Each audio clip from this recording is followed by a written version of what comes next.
Welcome to the course in Religious Studies, or ELN 1100.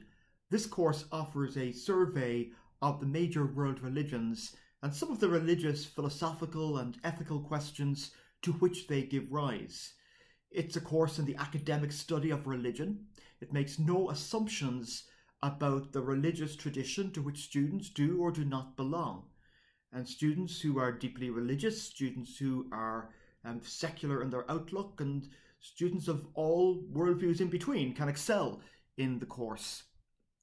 In practice, the course involves the reading and viewing of weekly materials, which will generally be made available on a Monday, although the semester starts clearly on a Tuesday, and the returned work is due on Sunday night at midnight on D2L. So for the first week, for example, this involves viewing 3 videos and reading a very short article. The work that's due comprises a 20-question true-false quiz and a discussion board. We'll use discussion boards quite often so that there's some sense of dialogue among course participants who, other than that, would not have contact with one another and the opportunity to exchange views and learn from one another. Much of the job of religious studies is about debunking religious ignorance. So much of our time in the course will be spent exploring and, in some cases, exposing stereotypes and caricatures that arise in relation to religious groups, religious concepts and traditions. From the outset, I'd urge students to be wary of statements that begin with all, or that make presumptions about every Christian, Muslim, practitioner of voodoo, whatever. These statements require but one exception to be proven false. So let's be wary of the all and the every. Also, it's wise to be attentive to the internal diversity within the religious traditions. All of the traditions, from major world religions such as Christianity and Islam to traditions such as the Yoruba and voodoo traditions, will include an element of diversity. There are often sub-traditions within the traditions and different schools of thought. They're rarely completely homogeneous. It may go without saying, but it's probably worth mentioning, that the course is never about converting people to any particular worldview. And that applies to any notion that the course might be about trying to dissuade people from being pious and committed to their faith. It's certainly not about in any way persuading people to a more secular worldview, just as it isn't about evangelizing for a given religious worldview or even for religion in general.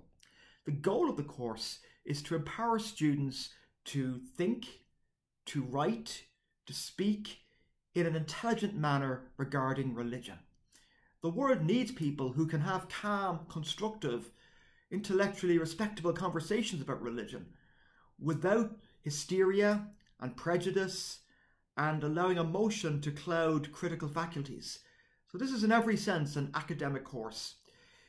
Even apart from the benefits of understanding religion and hence understanding the culture to which one's own family and community and others may belong, another benefit is that if we understand religion, it aids our understanding of other disciplines, of art, literature, philosophy, psychology to some extent, even food. Because religion cannot be completely segregated from all the other areas of human life. Even if one repudiates religion and wants nothing to do with religion, one lives in a world which is awash with the influence of religion. So that, for example, we could argue that atheism itself is deeply influenced by religion, since in many cases it is a response to religion. So that's just to help set the scene regarding the goals of the course and the atmosphere in which we work. As I say, the deliverables for the first week are due on Sunday night at midnight. I'm emailing the content to all registered students every week, but it's also to be found on D2L. So the links for the videos, the text of the reading, and the tasks are stated in the email, and they're also on D2L. Each week on Wednesday at 2:30 p.m, I plan to offer an optional time when students can talk to me by Zoom. As I say, it's completely optional since this is an asynchronous course. But it seems good to have the opportunity for students to be able to talk face-to-face with me and with others if they so wish. And if it turns out that Wednesday at 2:30 is just not a viable time, I'm certainly open to looking at other times that may work. I have a full-time teaching schedule, but within reason, I want to be flexible at offering that time. Also, clearly, students should not hesitate to contact me by email. So, for example, if there are extenuating circumstances that prevent a student from submitting their work on time, please do reach out and contact me. In relation to anything that is course related, if a student wants to probe into a question more deeply, I'd be happy to help with that, or practical issues, as I say, with the submission of work and other academic expectations of that nature. At the end of the course, an essay will be due, so it's worth thinking about what one might want to write about in that essay. What question or topic or religious tradition really piques your interest? It may be something you can already think of or something that will arise as we go through the course.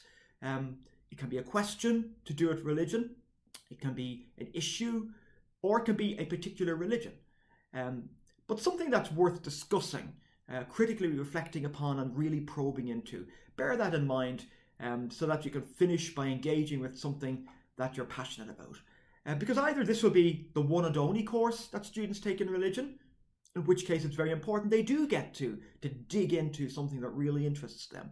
Or, for some, this may be the first of many courses, and whatever topic they choose to write on may be something that they pursue throughout their academic career.